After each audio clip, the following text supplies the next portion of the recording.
할렐루야. 예, 반갑습니다.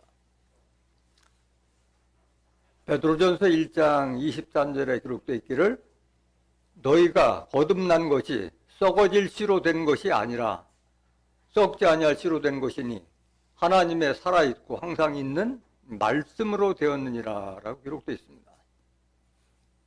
우리가 교회에 나와서 하나님의 말씀을 듣는 것은 우리의 속사람이 거듭남이 위함인 줄 믿습니다. 많은 사람들이 하나님께 복을 받길 원하는데 복을 받을 수 있는 성품을 갖춰야지 복을 받는 거예요. 오늘 증거되는 말씀을 통해서 여러분들이 하나님께 복 받을 수 있는 마음밭을 거듭나는 그런 복된 시간이 되시길 원합니다. 이 시간 허락하신 하나님 말씀은 마태복음 5장 5절입니다. 봉독해 드리겠습니다. 온유한 자는 복이 있나니 저희가 땅을 기업으로 받을 것임이요. 마태복음 5장 5절을 봉독해 드렸습니다. 봉독해 드린 말씀을 통해서 온유한 자는 복이 있나니 라는 제목으로 말씀을 증거하도록 하겠습니다. 온유한 자는 복이 있나니 저희가 땅을 기업으로 받을 것임이요. 오늘 이 본문 말씀은 예수님께서 예수님의 제자들에게 감람산에 오르셔서 처음으로 그 말씀을 증거하신 말씀 내용 중에 팔복에 대해서 말씀하신 거예요. 마태복음 5장 3절부터 시작해서 10절까지 심령이 가난한 자는 복이 있나니 천국이 저희 것이며, 마태복음 5장 10절에 의를 위하여 핍박을 받은 자는 복이 있나니 천국이 저희 것이며, 팔복에 대해서 말씀하셨어요. 애통하게 여기는 자, 긍휼히 여기는 자, 마음이 온유한 자, 또 화평케 하는 자, 또는 마음이 청결한 자, 의에 줄이고 목마른 자에 대해서 8가지의 그 심령밭을 설명하신 거예요. 그래야만이 마음밭이 개간된 그 자가 천국을 유업을 받을 것을 말씀하신 거예요. 오늘은 마태복음 5장 5절을 중심으로 해서 온유한 자는 복이 있나니 저희가 땅을 기업으로 받을 것이라고 하는데, 이 말씀에 참된 의미가 무엇인가를 실상으로 깨닫는 복된 시간이 되시길 원합니다. 우리가 어떻게 마음이 온유하게 바뀔 수가 있느냐, 그 다음에 온유한 자가 받을 상급이 뭐냐 하는 것을 깨닫는 시간입니다. 많은 사람들이 사람은 안 바뀐다고 얘기하는 사람도 있고 바뀐다고도 얘기하는 사람이 있는데, 바뀐다고 마음을 먹고 노력하는 자는 바뀌는 거고, 안 바뀐다고 생각하고 말씀을 소홀히 여긴 자에게는 안 바뀌는 거예요. 하나님께서 마음을 바꾸고자 하는 이 말씀을 주셨는데 그것을 내 마음에 깊이 새기고 노력하는 자는 바뀌고 복을 받는데, 그 말씀 따로 내 마음 따로 노는 사람들은 마음도 안 바뀌고 복도 받을 수가 없는 거예요. 온유하다는 뜻은 따뜻하고, 마음이 따뜻하고 부드럽다는 마음이에요. 부드럽다는 뜻이에요. 마음이 따뜻하고 부드럽다는 그런 뜻이에요. 그래서 이 온유한 마음은 물론 날 때부터 천성적으로 좀 온유한 자가 있고 날 때부터 좀 강박한 자가 있긴 한데, 그것이 끝까지 가는 것도 아니고 환경에 따라서 변화될 수도 있는 거예요. 그런데 우리가 온유한 자로 거듭나기 위해서는 하나님의 그런 긍휼하심이 있기 때문에 바뀔 수가 있는 거예요. 하나님 자체가 무슨 성품을 가졌어요? 온유하신 성품을 가지고 계셨기 때문에 우리에게 온유함을 주실 수가 있는 거예요. 그것을 다윗 선지자가 그 시편에 여러 번 말씀을 하고 있어요. 그 말씀을 한번 보시겠습니다. 사무엘하 22장 36절 한번 보실까요? 사무엘상도 누가 기록했어요? 다윗이 기록했어요. 다윗이. 주께서, 여기 주는 예수님 탄생 전이기 때문에 하나님을 말씀하시는 거예요. 주께서 또 주의 구원의 방패를 내게 주시며 주의 온유함이 나를 크게 하셨나이다. 하나님의 온유함이 다윗을 크게 하셨다고 하나님을 지금 칭송하고 있는 거예요, 다윗이. 37절. 내 걸음을 넓게 하셨고 나로 실족지 않게 하셨나이다. 온유하신 하나님이 다윗에게 온유함을 주셔서 다윗을 지켜주신 거예요. 물론 성경상에 다윗이 온유하다고 이렇게 표현된 성경은 없지만은 여러분들이 사무엘상이나 사무엘하를 읽어보면은 다윗이 마음이 온유하다는 걸 알 수가 있어요. 왜 그러냐? 다윗을 썼던 사울왕이 자기 부하가 똑똑하고 응? 많은 백성들이 왕보다도 다윗을 칭송하는, 사울이 죽인 자는 천천히요, 그 다음에 다윗이 죽인 자는 만만이라고 칭찬하니까 그게 시샘이 나서 자기 부하를 죽이려고 계속했잖아요. 다윗을 죽이려고 사울왕이. 그럼에도 불구하고 다윗 왕은 사울왕을 죽일 수 있는 기회가 2번씩이나 있었음에도 불구하고 하나님께 기름 부음 받은 자를 죽일 수가 없다 해서 안 죽이잖아요. 끝까지. 온유한 마음이 있기 때문에 그런 거예요. 이 온유하신 하나님께서는 온유한 자를 찾아서 하나님의 공의를 베풀게 하고 온유한 자를 구원하시는 거예요. 그게 하나님의 뜻이에요. 시편 25장 8절 보세요. 여호와는 선하시고 정직하시니 그러므로 그 도로, 하나님의 여긴 도는 말씀도를 말해요. 그 말씀으로 죄인을 교훈하시리로다. 하나님은 선하시고 정직하신 분이고 온유하신 분이에요. 9절 보세요. 온유한 자를 공의로 지도하시며 온유한 자에게 그 도를 가르치시로다. 공의라고 하는 것은 정의를, 다른 말로 하면 정의요. 옳은 것을 알려주시고 또 하나님의 말씀의 도를 가르친다. 누구에게? 온유한 자에게. 온유한 자에게. 시편 76장 8절 한번 보세요. 주께서 하늘에서 판결을 선포하시매 땅이 두려워 잠잠하였나니. 심판 때에도 온유한 자를 구원하시는 거예요. 9절 보세요. 곧 하나님이 땅의 모든 온유한 자를 구원하시려고 판단하러 일어나신 때로다. 하나님께서는, 온유하신 하나님께서는 온유한 자에게 하나님의 말씀을 주시고 또 온유한 자를 구원하신다는 것을 깨닫기 원합니다. 우리가 온유한 자로 성품이 바뀌어야 된다는 말씀인 거예요. 성경 속에 온유한 자의 대표적인 인물이 누가 있어요? 성경 속에서 온유한 자의 대표적인 인물. 또 모세와 또 예수님. 모세와 예수님. 구약을, 구약 시대에 그 이스라엘 백성을 출애굽시켰던 모세 선지자와 예수님이 온유함의 대표적인 인물로 볼 수가 있죠. 민수기 12장 3절 보실까요? 이 사람 모세는 온유함이 지면의 모든 사람보다 승하더라. 땅에 여러 사람이 있었지만은 모세가 특히 온유함이 뛰어났다, 이 말씀인 거예요. 마태복음 11장 29절 한번 보실까요? 나는 마음이 온유하고 겸손하니 나의 멍에를 메고 내게 배우라. 그러면 너희 마음에 쉼을 얻으리니. 예수님께서 하신 말씀이에요. 나는 마음이 온유하고 겸손하니 내 멍에를 메고 내게 배우라. 그러면 너희 마음이 쉼을 얻으리니. 말씀하셨어요. 대표적인 모세와 예수님이 겸손한 온유한 분이었는데, 그럼 날 때부터 와야 뭐 정말 온유하냐? 그건 아니에요. 온유함 속에는 항상 정의감이 불타고 또 냉철함이 같이 있는 거예요.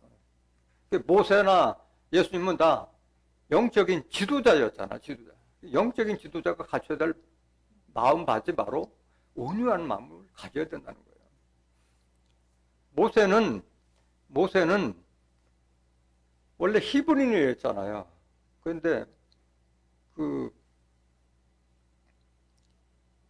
애굽에 애굽의 애굽왕 그 바로 공주의 아들이 됐던 거잖아요. 자식을 낳으면 다 남자를 낳으면 다 죽여버리니까 모세 어머니가 강물에 뛰어서 그거를 공주가 발견해서 키웠잖아요. 그런데 모세가 성장해서 자기가 히브리 사람인 것을 알고 나서 애굽인들이 히브리 사람들을 핍박하는 걸 보고 잡아 죽였잖아요. 살인자예요, 사실 모세는. 그런 정의감이 불탔기 때문에 지도자로 택해서 쓰신 거예요. 지금 이건 제가 말씀드리는 말씀의 핵심은 온유하다고 하니까 사람이 따뜻하고 부드럽다고 해서 그 사람 좋다는 호인 또는 우유부단함과 여러분들이 혼동해서는 안 된다는 거예요. 그 온유함 속에는 엄청난 그 냉철함이 또 감춰져 있다는 것을 깨닫길 원합니다. 출애굽기 2장 11절 한번 보세요. 모세가 장성한 후에 한 번은 자기 형제들에게 나아가서 그 고역함을 보더니 어떤 애굽 사람이 어떤 히브리 사람고 자기 형제를 치는 것을 본지라. 어릴 때는 몰랐어요. 자기가 히브리인 것도 모르고 공주의 아들만 알았었는데 장성하다 보니까 다 알게 되잖아요. 자기 출생 배경에 대해서 알게. 그래서 밖에 나가서 보니까 고역이라는 것은 그때 애굽인들이 히브리인들을 종같이 부렸잖아요. 그럼에도 불구하고 애굽 사람이 어떤 히브리 사람고 자기 형제를 치는 것을 보니라. 그래서 자기 동족을 모세는 다 형제로 여겼던 거예요. 12절 보세요. 좌우로 살펴 사람이 없음을 보고 그 애굽 사람을 쳐 죽여 모래에 감추니라. 사람을 죽이는 살인자였어요. 그래서 이 사건 이후에 모세는 공주의 아들이라는 신분을 버리고 미디안으로 도망해서 거기서 장인 이드로의 집에 가서 양치는 목자가 됐던 거예요. 80세까지 출애굽하는 그 사명을 받을 때까지 청년 때 글로 미디안으로 도망가서 거기서 장인 이드로 집에서 양치는 목동의 역할을 했던 거예요. 그래서 그를 택해서 하나님께서 이스라엘을 애굽에서 출애굽하는 지도자로 세웠던 거예요. 그럼 예수님은 항상 따뜻하고 부드러웠느냐? 아니에요. 모세도 마찬가지 출애굽할 때 애굽인에게 하나님의 도움을 받아서 10가지 재앙을 해서 애굽 사람들을 많이 죽였잖아요. 가나안 땅까지 들어가면서 숱한 전쟁을 이기면서 많은 사람을 죽였잖아요. 하나님을 대적하는 자에게서는 용서함이 없었어요. 예수님도 온유한 분이었지만은 하나님을 대적하는 그 외식하는 서기관 바리새인들에게는 엄청난 욕설을 퍼붓었어요. 온유했던 예수님께서. 마태복음 23장 33절 한번 보세요. 뱀들아, 독사의 새끼들아, 너희가 어떻게 지옥의 판결을 피하겠느냐? 이것은 그 외식하는 서기관 바리새인들, 그 당시에 율법을 받아서 하나님을 잘 믿는다고 했던 그 종교 지도자들, 율법사 바리새인들, 그들에게 7번에 걸쳐서 저주를 퍼붓은 거잖아요. 마태복음 23장에 7번에 걸쳐서 화해 수준자 외식하는 서기관들아, 바리새인들아, 뱀들아, 독사의 새끼들아, 너희가 어떻게 지옥의 판결을 피하겠느냐고 이렇게 독설을 퍼붓은 거예요. 더군다나 그들에게 마귀 새끼라고 저주했잖아요. 요한복음 8장 44절 보세요.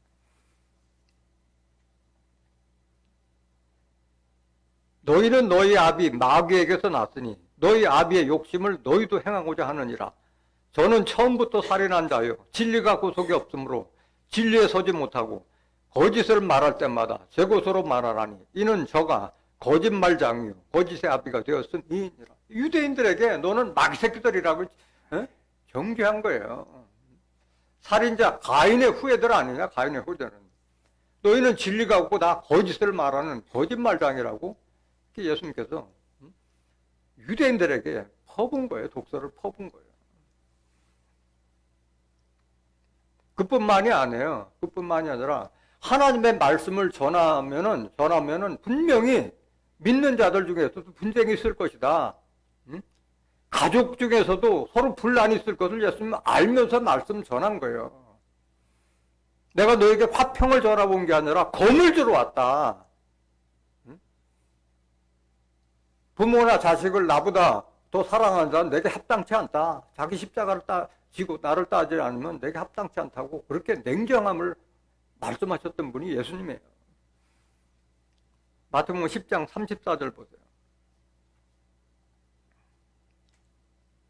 내가 세상에 화평을 주러 온 줄로 생각지 말라. 화평이 아니요 뭘 주러 왔노라? 검을 주러 왔노라. 하나님 말씀이 검이잖아요. 하나님 말씀이 검이잖아요. 히브리서 4장 12절 13절이거든요. 35절 보세요. 내가 온 것은 사람이 그 아비와 딸이 어미와 며느리가 시어미와 불화하게 하려 함이니.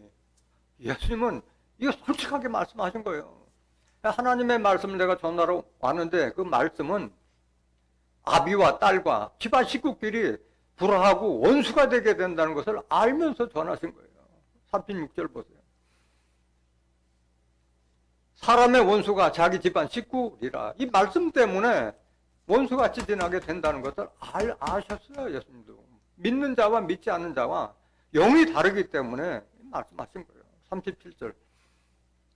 아비나 어미를 나보다 더 사랑하는 자는 내게 합당치 아니하고 아들이나 딸을 나보다 더 사랑하는 자도 내게 합당치 아니하고. 육신에 속한 자는 예수님은 하나님을 믿을 수가 없는 거예요. 그 다음에 예수님은 그래서 누구에게 교회 나오셔도 이게 아니에요. 믿을 자 믿고 안 믿을 자 안 믿는 것이지 예수님이 구걸하러 오신 것이 아니에요. 믿음을 구걸하러 오신 분이 아니라니까. 이렇게 단호했어요. 38절. 또 자기 십자가를 지고 나를 쫓지 않는 자도 내게 합당치 아니하리라. 자기가 지어질 십자가가 있는 거예요.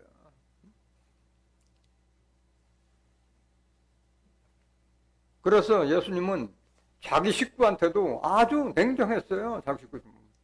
어머니와 동생들에게도 자기가 말씀 증가하는 제자들보다도 인정을 안 했어요. 예수님은. 마태복음 12장 46절 보세요. 예수께서 무리에게 말씀하실 때에 그 모친과 동생들이 예수께 말하려고 밖에 섰더니 한 사람이 예수께 여짜오되 보소서 당신의 모친과 동생들이 당신께 말하려고 밖에 섰나이다 하니 말하던 사람에게 대답하여 가라사대 누가 내 모친이며 내 동생들이냐 하시고 면전에서 부인하다시피 한 거예요. 하나님 말씀 받지 않는 어머니나 내 동생들은 내 동생도 아니다 얘기하는 거잖아요. 49절 보세요. 손을 내밀어 제자들을 가리켜 가라사대 나의 모친과 나의 동생들을 보라. 하나님의 뜻과 섭리를 행하는 자들이 바로 내 모친과 내 동생과 같이 여겼던 거예요. 50절. 누구든지 하늘에 계신 내 아버지의 뜻대로 하는 자가 내 형제요 자매요 모친이니라 하시더라. 이러니까 자기 집안 식구가 원수가 될 수밖에 없는 거예요. 알면서 다 말씀하신 거예요. 예수님께서.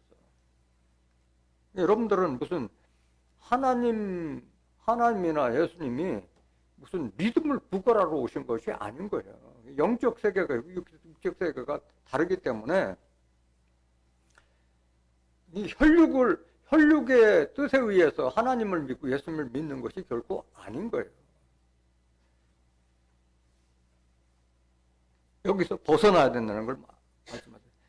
그보다도 더 또 냉정한 말씀하셨어요.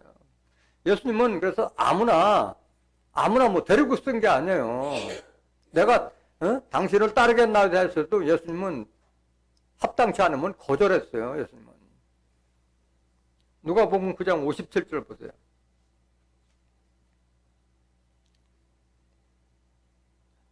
길 가실 때 혹이 여짜오되 어디로 가시든지 저는 쫓으리이다. 이거 다른 복음에 보면은 한 서기관이 내가 당신을 쫓겠나이다 이렇게 했어요. 근데 여기는 혹이라고 그랬는데 어떤 사람이 예수님을 내가 당신을 따르겠다 할 때 58절 예수께서 가라사대 여우도 굴이 있고 공중의 새도 집이 있으되 인자는 머리 둘 곳이 없도다 하시고 거절한 거예요. 여우도 굴이 있고 공중의 새도 집이 있는데 나는 머리 둘 곳이 없다.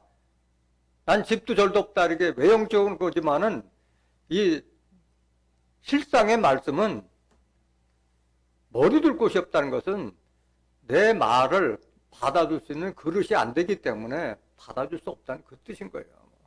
실상은. 그 당시에 뭐 율법 다 발휘된 서기관들이 다 진심이 없었잖아요. 다 예수님은 다 마귀 새끼로 보고 있는 그런 상태였는데. 59절 보세요.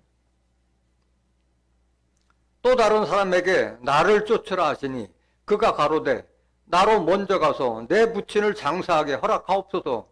인륜으로 봤을 땐 당연한 거잖아요. 아버지 장사 마친 다음에 내가 예수를 쫓겠다는 건 당연한 건데 그것도 용납지 않으신 거예요. 60절 보세요.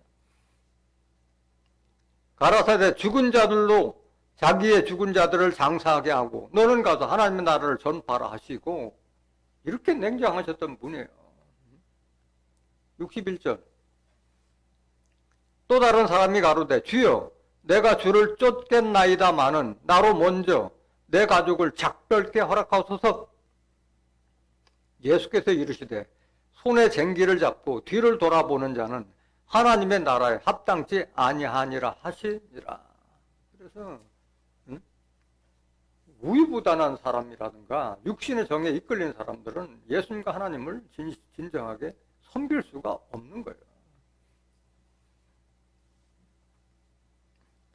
그래서 하늘의 천국의 복을 받는다는 것은 하늘의 복을 받는다는 것은 하나님께서 택한 자가 아니면 받을 수가 없는 거예요. 육신적으로 봤을 때.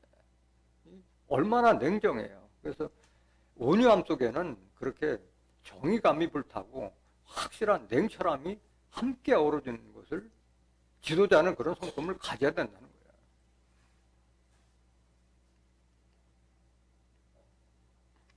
그래서 예수님도 그랬고 모세도 그랬고 하나님의 사람, 영적인 지도자라면 당연히 우리도 온유함이 있어야 될 것을 예수님의 제자들 사도 바울도 그 다음에 베드로도 야고보도 그 말씀을 강조하고 있어요. 온유함이 있어야 되는 걸 말씀하고 있는 거예요. 디모데전서 6장 11절 보세요.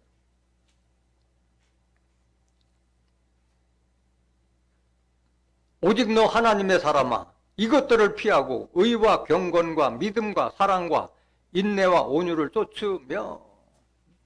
하나님의 사람이라면은 이것들을 피하라고 하는데 이것들은 부하려 하는 자들은 화가 있을 것이다. 그 다음에 돈은 일만하게 뿌리다. 그것이 디모데전서 6장 9절 10절에 기록되는 거예요. 세상 따라서 돈을 쫓는 그런 거 다 피하고 오직 의와 경건과 믿음과 사랑과 인내와 온유를 쫓으라 말하고 있는 거예요. 이거는 사도 바울이 제자이자 동력자였던 디모데에게 지금 강조하고 있는 말이야. 디모데에게 보내는 편지잖아요. 12절. 믿음의 선한 싸움을 싸우라. 영생을 취하라. 이를 위하여 네가 부르심을 입었고 많은 증인 앞에서 선한 증거를 증거하였도다. 믿음의 선한 싸움을 싸우라. 영생을 취하라. 영생은 취하는 것이지 가만히 얻어지는 것이 아닌 거예요. 이를 위하여 네가 부르심을 입었고 많은 증인 앞에서 선한 증거를 증거하였다. 그래 부르심이 있고 빼내심을 받고 택하심을 받은 자들이 바로 이런 온유한 성품을 갖출 수 있는 거예요. 디도서 3장 1절 한번 보세요. 디모데뿐만 아니라 자기 제자인 디도에게도 똑같은 말씀하셨어요. 너는 저희로 하여금 정사와 권세 잡은 자들에게 복종하며 순종하며 모든 선한 일 행하기를 예배하게 하며 아무도 회방하지 말며 다투지 말며 관용하며 범사에 온유함을 모든 사람에게 나타낼 것을 기억하게 하라. 범사에 온유하라는 게 범사에 온유하라. 모든 사람에게 다 온유할 것을 기억하게 하라고 디도에게도 당부를 하고 있는 거예요. 골로새서 3장 12절 한번 보실까요? 그래서 자기 제자들 뿐만이 아니라 골로새 교회나 갈라디아 교회나 에베소 교회에 있는 교인들에게 이 온유함이 있을 것을 당부를 하고 있는 거예요. 그러므로 너희는 하나님의 택하신 거룩하고 사랑하신 자처럼 긍휼과 자비와 겸손과 온유와 오래 참음을 옷 입고, 이런 겉옷이 아니라 속 사람의 옷을 긍휼, 자비, 겸손, 온유와 오래 참음을 옷 입으라고 당부하고 있는 거예요. 누구에게 한 말이에요? 택하신, 하나님께서 택하신 거룩하고 사랑하신 자처럼 그런 속 사람의 옷을 입으라고 당부하고 있는 거예요. 13절. 누가 네게 혐의가 있거든 서로 용납하여 피차 용서하되 주께서 너희를 용서하신 것과 같이 너희도 그리하고 이 모든 것 위에 사랑을 더하라. 이는 온전하게 매는 띠니라. 그래서 온유함으로 하고 사랑으로 감싸주라는 말씀하고 있는 거예요. 베드로전서 3장 3절 보세요. 이 사도 바울뿐만 아니라 베드로도 마찬가지 온유함에 대해서 말씀하고 있어요. 너희 단장은 머리를 꾸미고 금을 차고 아름다운 옷을 입는 외모를 하지 말고, 베드로전서 3장 3절은 아내들에게 부탁하는 말이에요. 여자들에게 당부하는 거예요. 외모로 가꾸지 말고 뭘 가꾸느냐? 마음의 온유함을 가꾸라고 말씀하는 거예요. 4절 보세요. 오직 마음에 숨은 사람을, 속 사람을 말하는 거예요. 마음에 숨은 사람을 온유하고 안정한 심령에 썩지 않을 것으로 하라. 이는 하나님 앞에 값진 것이니라. 그래서 단장을 외모로 하지 말고 속 사람을 온유하고 안정한 심령에 썩지 않을 하나님의 말씀을 할 것을 지금 베드로도 지금 교인들에게 당부하고 있는 거예요. 야고보서 1장 19절 한번 더 볼까요? 야고보도 마찬가지예요. 야고보서 1장 19절. 내 사랑하는 형제들아, 너희가 알거니와 사람마다 듣기는 속히 하고 말하기는 더디하며 성내기도 더디하라. 사람의 성내는 것이 하나님의 의를 이루지 못함이니라. 그러므로 모든 더러운 것과 넘치는 악을 내어버리고 능히 너의 영혼을 구원할 바 마음에 심긴 도를 온유함으로 받으라 말씀하셨어요. 모든 더러운 것 다 악을 다 버리고 우리의 영혼 구원을 바란다면 마음에 심긴 말씀을 온유함으로 받으라 말씀하고 있는 거예요. 다시 한번 말씀드리지만은 우리가 영적인 지도자가 되기 전에는 필히 온유한 마음을 가져야 할 줄 믿습니다. 복을 받기 이전에 내가 복을 받을 수 있는 신의 성품을 갖추라고 말씀하고 있는 거예요. 그래서 이 온유한 마음은 하나님께서 택함을 받고 부르심을 받고 빼내신 자들에게 하나님께서 주시는 선물과 같은 거예요. 선물과 같은 거예요. 택한 자들에게 그 온유한 마음을 주시는 거예요. 에스겔서 36장 24절 보세요. 내가 너희를 열국 중에서 취하여 내고 열국 중에서 모아 데리고 고토에 들어가서, 그러니까 이게 하나님께서 세계 만방에 있는 많은 사람 중에서 취하여 낸다는 거, 빼낸 사람이 있다는 거예요. 빼낸 사람. 그냥 교회 다니는 데서 다 빼는 게 아니에요. 열국 중에서 취하여 내고 열국 중에서 모아 데리고 고토에 들어가서 25절.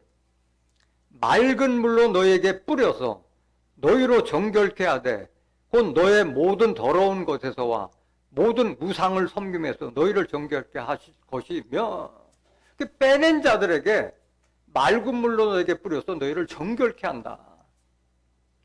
그래서 너희를 모든 더러운 것과 모든 우상을 섬김에서 정결케 한다고 말씀하셨는데, 물을 뿌려서 우리 겉을 목욕시킨다는 그 말이 아니라 물은 하나님의 말씀을 상징하고 있잖아요. 말씀으로 속 사람을 거듭나게 한다는 이 말씀이잖아요.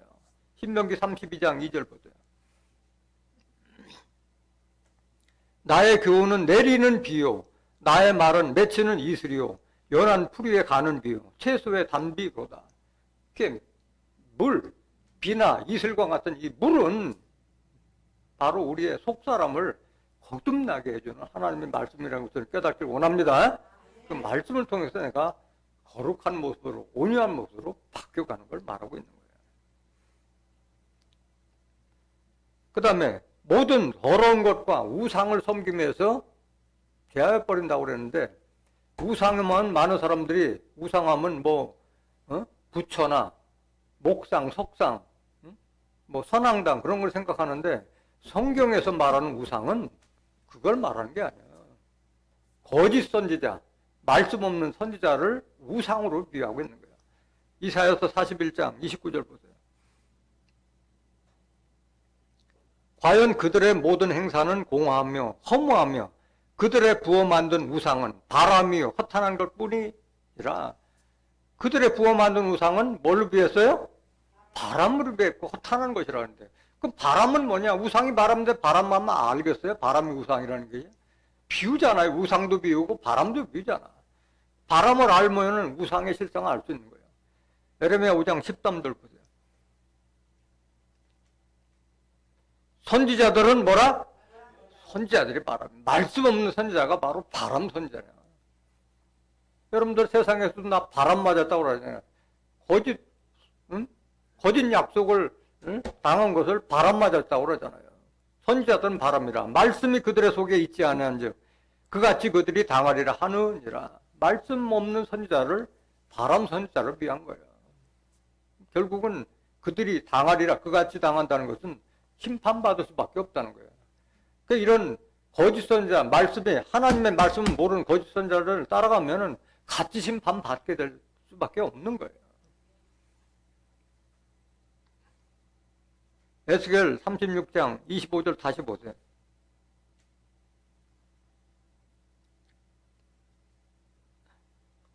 맑은 물로 너희에게 뿌려서 너희로 정결케 하되 곧 너희 모든 더러운 것에서와 모든 우상을 섬김에서 너희를 정결케 할 것이며, 26절 또 새 영을 너희 속에 두고 새 마음을 너희에게 주되 너희 육신에서 굳은 마음을 제하고 부드러운 마음을 줄 것이며. 이게 오죽하며 하나님께서 너희에게 새 영을 준다. 새 영을 준다는 것은 새 말씀을 말하고 있는 거잖아요. 요한복음 6장 63절 보세요. 영이 뭔가? 살리는 것은 영이니 육은 무익하니라. 내가 너에게 이른 말이 영이요 생명이라. 하나님의 말씀이 영이고 생명이에요. 그 말씀을 통해서 우리가 거룩한 자로, 온유한 자로 거듭날 수 있는 거예요.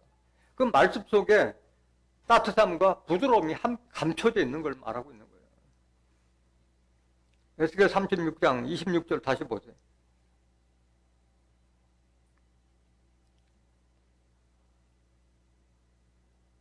또 새 영을, 하나님 말씀, 새 말씀을 너희 속에 두고 새 마음을 너에게 주되 너희 육신에서 굳은 마음을 제하고 부드러운 마음을 줄 것이며. 그러니까 이것은 우리가 하나님의 말씀을 통해서 받는, 하나님으로 받는 은사자, 선물이라는 것을 깨닫기를 원합니다. 그래서 이게 우리가 거듭나는 걸 말하고 있는 거예요. 거듭남. 27절 또 내 신을 너희 속에 두어 너희로 내 율례를 행하게 하리니 너희가 내 규례를 지켜 행할지라. 신이나 영이나 같은 말씀이에요. 신이 영이요, 영이 신이고 신이고. 하나님의 말씀이 영이고 하나님의 말씀이 신이요. 이사야서 11장 2절에 보면 여호와의 신은 곧 지혜와 총명과 재능과 모략과 지식과 여호와를 경외하는 신이라고 그러잖아요. 다 말씀 속에 지혜와 지식, 모략 다 들어있는 거예요. 28절 내가 너희 열조에게 준 땅에 너희가 거하여 내 백성이 되고 나는 너희 하나님이 되리라. 그러니까 하나님의 백성이 되는 자는 아무나 백성이 되는 거 아니에요. 교회 다녀도 백성이 되는 게 아니에요. 하나님께서 택한 자들을 하나님의 말씀을 줘서 온유한 마음, 부드럽고 따뜻한 마음을 준 그 자들이 하나님 백성이 되는 거예요. 교회 다닌다고 무조건 내가 하나님 백성이라고 착각하고 오해하면 안 되는 거예요. 같은 말씀, 이사야서 4장 3절 보세요. 시온에 남아있는 자, 예루살렘에 머물러 있는 자, 곧 예루살렘에 있어 생존한 자 중 농명된 모든 사람은 거룩하다 칭함을 얻으리니. 그러니까 거룩하게 된 자들은 시온에 남아있는 자, 예루살렘에 머물러서 생존한 자 중 생명책에 농명된 자가 바로 거룩하다 칭함을 얻으리라고 말씀하신 거예요. 4절 보세요. 4절. 왜 이 사람들은 거룩하냐? 이는 주께서, 하나님께서 그 심판하는 영과 소멸하는 영으로 시온의 딸들의 더러움을 씻으시며 예루살렘의 피를 그 중에서 청결케 하실 때가 됨이라 말씀하셨어요. 심판하는 영, 심판하는 말씀. 이 말씀을 보면 이건 옳다, 이건 그러다 알 수 있잖아요. 소멸하는 영, 나쁜 거, 죄악은 버리게 하는 그 말씀이 있잖아요. 그래서 시온의 딸들의 더러움을 씻고 예루살렘의 피를 그 중에서 정결케 하실 때가 됨이라. 피를 청결케 한다는 것은 우리의 영혼과 양심을 깨끗하게 해준다는 거예요. 하나님 말씀 자체가. 이걸 말하고 있는 거예요. 여기에 나오는 시온과 예루살렘은 저 중동 땅 시온과 예루살렘이 아니라 영으로 계신, 말씀으로 계신 예수님께서 임하신 곳이 바로 시온이고 예루살렘이에요. 스가랴서 8장 3절 보세요. 나 여호와가 말하노라. 내가 시온에 돌아왔은즉 예루살렘 가운데 거하리니. 예루살렘은 뭐라? 진리의 성읍이라 읽었겠고, 진리의 말씀이 공포되는 성곽을 이루는 장소, 거기가 바로 예루살렘이고 시온이라고 말씀하신 거예요. 만군의 여호와가 사는 성산, 하나님의 계신 산이기 때문에 성산이, 거룩한 산이라고 말씀하신 거예요. 산은 우리가 보는 산을 말하는 것이 아니라 에스겔서 6장 3절에 보면 산들아 여호와의 말씀을 들을지어다 했잖아요. 산이 어떻게 하나님 말씀을 들어요? 하나님의 말씀을 듣는 자들이 모여있는 교회나 교회 종교단체를 산으로 비한 거예요. 그러니까 하나님께서 임한 곳이 바로 거룩한 교회고 거룩한 종교단체라고 말씀하시는 거예요. 그래서 시온과 예루살렘에서 나온 그 말씀을 들어야만이 우리가 거룩한 자로 바뀔 수 있고 온유한 자고 부드럽고 따뜻한 자로 바뀔 수가 있는 거예요. 스가랴서 8장 7절 보세요. 7절. 내가 열국에서 너희를 취한다고 그랬는데 똑같은 말씀이 있어요. 스가랴서. 만군의 여호와가 말하노라. 내가 내 백성을 동방에서부터 서방에서부터 구원하여 내고, 그러니까 동방 서방 전 세계에서 하나님께서 하나님 백성을 구원해 낸다고 말씀하신 거예요. 구원받을 자가 따로 있는 거예요. 8절. 인도하여다가 예루살렘 가운데 거하게 하리니 그들은 내 백성이 되고 나는 성실과 정의로 그들의 하나님이 되리라. 이거 똑바로 들어야 돼요. 우리가 교회 다닌다고 하나님 백성이 아니라 하나님께서 택해서 모든 열국 중에서 취해서 예루살렘 가운데 거하게 하고 성실과 정의로 그들의 하나님 되리라 말씀하세요. 그들만이 하나님 백성이 될 수 있는 자격을 갖추는 것을 깨닫길 원합니다. 그래서 온유함은 하나님의 은사고 선물이라고 말씀하셔야 돼요. 그래서 온유한 것은 우리가 성령의 열매로 나타나는 거예요. 성령의 열매로. 갈라디아서 5장 22절 보세요. 오직 성령의 열매는 사랑과 희락과 화평과 오래 참음과 자비와 양성과 충성과 온유와 절제니 이 같은 것을 금지할 법이 없느니라. 이 성령은, 이 진정한 성령은 진리의 성령을 말하는 거예요. 비둘기 같은 성령이나 불 같은 성령을 받아가지고서는 이 말씀을 깨닫지 못하잖아요. 진리를 통해서 이 말씀을 얻는 거예요. 성령은 다른 말로 말하면 뭐예요? 진리잖아요. 요한일서 5장 7절에 증거하는 이는 성령이시니 성령은 이 진리의 말씀 속에 이런 것이 다 들어있는 거예요. 열매가 될 수 있는 말씀이에요. 여러분들이 진정한 성령을 받았다면 사랑과 희락과 화평과 오래 참음과 자비와 양성과 충성과 온유와 절제하는 그 능력이 있어야 되는 거예요. 진정한 성령을 받았다면 그 속에 온유함이 있는 거예요. 온유함이 있는 거예요. 그래서 성품은 내가 이 진리의 말씀을 받고 정말 옳은 것은 받고 나쁜 것은 소멸해버리는 그런 걸 해서 거듭남으로 해서 바뀌는 것이지 천성적으로 그 온유함을 갖추는 것은 아닌 거예요. 바뀌는 거예요. 거듭남으로. 베드로전서 1장 23절 다시 보세요. 너희가 거듭난 것이 썩어질 씨로 된 것이 아니요 썩지 아니할 씨로 된 것이니 하나님의 살아있고 항상 있는 말씀으로 되었느니라. 여러분들이 교회에 와서 이 말씀을 듣는 것은 여러분의 성품을 복받을 수 있는 성품으로 거듭나기 위해서 나오는 거예요. 그래서 여러분들이 한 번에도 교회 나올 때마다 내 마음이 내가 참 오늘 귀한 말씀 받아서 참 은혜를 받았다. 그런 마음이 있어야 돼요. 조금 바꿔나가는 거예요.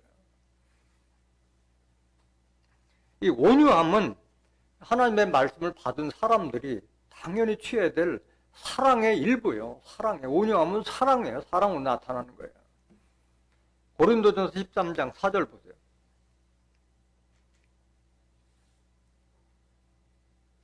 사랑은 오래 참고 사랑은 뭐하며? 온유함은 바로 사랑이에요. 사랑. 투기하는 자가 되지 아니하며 사랑은 자랑하지 아니하며 교만하지 아니하며 무례히 행치 아니하며 자기의 유익을 구치 아니하며 성내지 아니하며 악한 것을 생각지 아니하며 불의를 기뻐하지 아니하며 진리와 함께 기뻐하고 모든 것을 참으며 모든 것을 믿으며 모든 것을 바라며 모든 것을 견디느니라. 사랑은 아주 광범위한 거예요. 광범위한 거예요. 그 중에 온유함이 포함되는데 우리가 진정으로 하나님을 깨달았다면 정말 하나님께서 우리에게 바라시는 것이 사랑이라는 것을 깨달았다면 우리는 이런 온유함의 형태가 나타나야 되는 거예요. 정말 사랑을 배웠다면. 요한일서 4장 7절 보세요.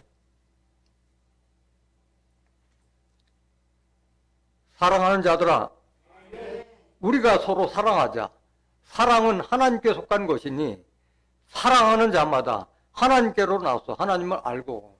그러니까 하나님께 난 자, 하나님께 난 자는 누가 하나님께 난 자요? 야고보서 1장 18절에 저가 조물 중에 첫 열매가 되기 위하여 진리의 말씀으로 우리를 진리의 말씀으로 난 자가 하나님께 난 자예요. 하나님께 난 자. 하나님께 난 자가 예수님 한 분이 아니라 진리의 말씀으로 난 자가 나 하나님의 자녀가 되는 거예요. 하나님 자녀. 8절. 사랑하지 아니하는 자는 하나님을 알지 못하나니 이는 하나님은 뭐라? 사랑이라. 하나님은 사랑이다. 하나님을 제대로 아는 자들은 사랑으로 나타나는 거예요. 사랑을 서로 형제를 사랑하라고 말씀하셨잖아요. 11절 보세요. 요한일서 4장 11절. 사랑하는 자들아 하나님이 이같이 우리를 사랑하셨은즉 우리도 서로 사랑하는 것이 마땅하도다. 하나님께 난 자마다 사람들을 사랑하라고 했잖아요. 사랑하는 것이 마땅하도다. 그 사랑 속에 온유함이 포함되어 있잖아요. 12절 보세요. 어느 때나 하나님을 본 사람이 없으되 만일 우리가 서로 사랑하면 하나님이 우리 안에 거하시고 그의 사랑이 우리 안에 온전히 이루느니라. 우리가 사랑했을 때 하나님이 사랑으로 계신 하나님이 내 안에 있어서 그것이 사랑으로 나타난 것을 말씀하고 있는 거예요. 13절. 그의 성령을 우리에게 주심으로 하나님이 우리에게 뭘 주셨어요? 성령, 진리의 말씀을 주셨잖아요. 그게 사랑으로 나타나는 거예요. 우리가 그 안에 거하고 그가 우리 안에 거하시는 줄을 아느니라 말씀하는 거예요. 여러분들이 온전한 성령을 받았다면 성령의 열매로 나타나고 사랑의 행위로 나타나야 할 줄 믿습니다. 그 온유한 자가 받을 복이 뭐냐? 마태복음 5장 5절 다시 보세요. 마태복음 5장 5절 본문 말씀. 온유한 자는 복이 있나니 저희가 땅을 기업으로 받을 것이요. 온유한 자는 뭘 받아요? 땅을 기업으로 받는다. 땅은 우리가 농사 짓는 땅을 말하는 것이 아니에요. 온유한 자는 사람의 마음을 얻잖아요. 사람의 심령밭을 얻잖아요. 온유한 자가. 내가 은혜를 입고 긍휼함을 받았을 때 마음을 주잖아요. 온유한 자가 사람을 얻잖아요. 근데 여기서 말하는 사람에게도 많은 이런 사람들, 많은 사람들을 옳은 대로 이렇게 인도할 수 있는 그런 능력도 있지만은 여기서 땅을 기업으로 받는다는 것은 기업은 하나님께서 하늘에 간직하신 그 기업을 주시겠다는 거예요. 하나님. 시편 37장 11절 보세요. 시편 37장 11절. 오직 온유한 자는 땅을 차지하며 풍부한 화평으로 즐기리로다. 온유한 자는 땅을 차지하고 풍부한 화평으로 즐기리로다. 이 땅은 우리가 밟고 다니는 땅이 아니라 하늘에 간직하신 그 땅을 말하고 있는 기업으로 주셨다고 말씀하셨잖아요. 그 기업으로 주실 그 땅이 정체가 뭐냐? 베드로전서 1장 3절 보세요. 찬송하리로다. 우리 주 예수 그리스도의 아버지 하나님이 그 많으신 긍휼대로 예수 그리스도의 죽은 자 가운데서 부활하심으로 말미암아 우리를 거듭나게 하사, 우리를 어떻게 하사? 거듭난 자에게 이런 축복 주는 거예요. 거듭나게 하사 산 소망이 있게 하시면, 거듭난 자가 이 새하늘과 새 땅을 받을 수 있는 소망을 갖게 되는 거예요. 4절. 썩지 않고 더럽지 않고 쇠하지 아니하는 기업을 있게 하시나니, 썩지 않고 쇠하지 않고 더럽지 않는 기업을 있게 하신대. 곧 너희를 위하여 어디에 간직하신 것이라? 하늘에 간직하신 것이라. 하늘에 간직하신 새하늘과 새 땅을 주실 것을 지금 약속하는 거예요. 다른 말로 말하면 천국을 지금 약속하고 계신 거예요. 이사야서 65장 17절 보세요. 보라, 내가 새하늘과 새 땅을 창조하나니 이전 것은 기억되거나 마음에 생각나지 아니할 것이라. 이 새하늘과 새 땅을 약속하고 계시는 거예요. 시간 관계상 다 읽을 수 없고 24절, 이사야서 65장 24절. 그들이 부르기 전에 내가 응답하겠고 그들이 말을 마치기 전에 내가 들을 것이며 이리와 어린 양이 함께 먹을 것이며 사자가 소처럼 짚을 먹을 것이며 뱀은 흙으로 식물을 삼을 것이니 나의 성산에서는 해암도 없겠고 상암도 없으리라. 여호와의 말이라. 이런 축복. 짐승들도 다 식성이 바뀌어서 서로 해암이나 상암이 없는, 그 다음에 부르기 전에 다 응답해주는 이런 곳이 바로 천국이잖아. 이런 곳이. 이게 어디에서 이루어져요? 이게 예루살렘에서 이루어지는 거예요. 18절 보세요. 이사야 65장 18절. 너희는 나의 창조하는 것을 인하여 영원히 기뻐하며 즐거워할지니라. 보라, 내가 예루살렘으로 즐거움을 창조하며 그 백성으로 기쁨을 삼고 말씀하셨어요. 이런 축복은 진리의 말씀이 증거되는 시온과 예루살렘에서 말씀을 듣는 자가 하나님 백성이 되고 이런 새하늘과 새 땅을 유업할 수 있는 자격을 갖추게 되는 거예요. 계시록 21장 1절 보세요. 또 내가 새하늘과 새 땅을 보니 처음 하늘과 처음 땅이 없어졌고 바다도 다시 있지 않더라. 또 내가 보매 거룩한 성 새 예루살렘이 하나님께로부터 하늘에서 내려오니 그 예비한 것이 신부가 남편을 위하여 단장한 것 같더라. 내가 들으니 보좌에서 큰 음성이 나서 가로되 보라, 하나님의 장막이 사람들과 함께 있음에 하나님이 저희와 함께 거하시리니 저희는 하나님의 백성이 되고 하나님은 친히 저희와 함께 계셔서 이 새 예루살렘에 들어가는 자들만이 하나님의 백성이 될 수 있는 거예요. 아무나 하나님의 백성이 되는 것이 아니에요. 하나님의 장막이 사람들과 함께 있는 그때를 말하고 있는 거예요. 새하늘과 새 땅은. 4절. 모든 눈물을 그 눈에서 씻기심에 다시 뭐가 없고? 사망이 없으니까 영생의 시대가 열리는 거예요. 애통하는 것이나 곡하는 것이나 아픈 것이 다시 있지 아니하리니 처음 것들이 다 지나갔으니 뭐라. 이 축복을 시온과 예루살렘에서 말씀을 듣고 온유한 성품으로 거듭나서 사랑을 실천한 자에게 주실 것을 약속하신 줄 믿습니다. 온유한 자는 복이 있나니 저희가 땅을 기업으로 받을 것이라는 이 말씀의 실상을 깨달은 여러분들은 시온과 진리의 성 예루살렘에서 증거되는 말씀 통해서 온유한 자로 거듭나서 새하늘과 새 땅, 천국을 유업으로 받는 거룩한 하나님의 자녀들이 되시기를 예수 그리스도의 이름으로 간절히 축원합니다. 말씀 마치겠습니다.